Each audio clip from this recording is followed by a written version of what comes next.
Alright, so what we are going to do right now is take a look at page 9 of your note-taking guide, and we are going to look at the example on the bottom of the page.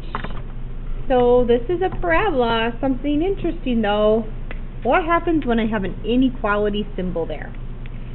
Well, last semester when we graphed linear inequalities, I don't know if you remember this, what happened is really this just changed the boundary. When we had a less than or greater than sign, we used a dashed boundary, which means it was not included. And when we had a less than or equal to or greater than or equal to, it was solid. And so that's one thing we're going to keep in mind. When graphing this parabola, we're going to use all of the information that we used yesterday.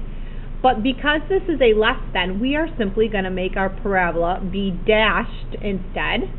And the other thing that we are going to have to do is test a point to see where to shade. So let's start just like we did before. If the equation is ax squared plus bx plus c in standard form, c should give us the y-intercept. So what is the y-intercept? The y-intercept is 0, 2.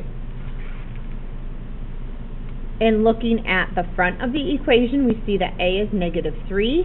That's going to give us some points in a minute, but most importantly, this is going to tell us that this is opening down. Alright, let's go ahead and find the vertex. From yesterday, the axis and vertex, the axis is the same thing as the x-coordinate of the vertex. So I guess I will find the axis first. To do that, it's going to mean that x equals the opposite of b over 2 times a. In this case, b is a -6. So the opposite of that would be a +6. This doesn't just make everything negative, it means the opposite of b. So the opposite of -6 is +6. 2 times a would be 2 times -3. Well, 2 times -3 is 6. 6 divided by -6 is -1. What that tells us is if I were to graph the axis,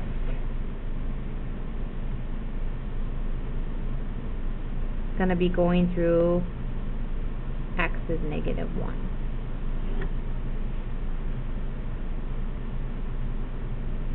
Okay. What this also is going to do for us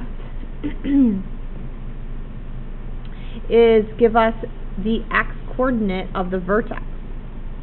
So when looking for the vertex is hk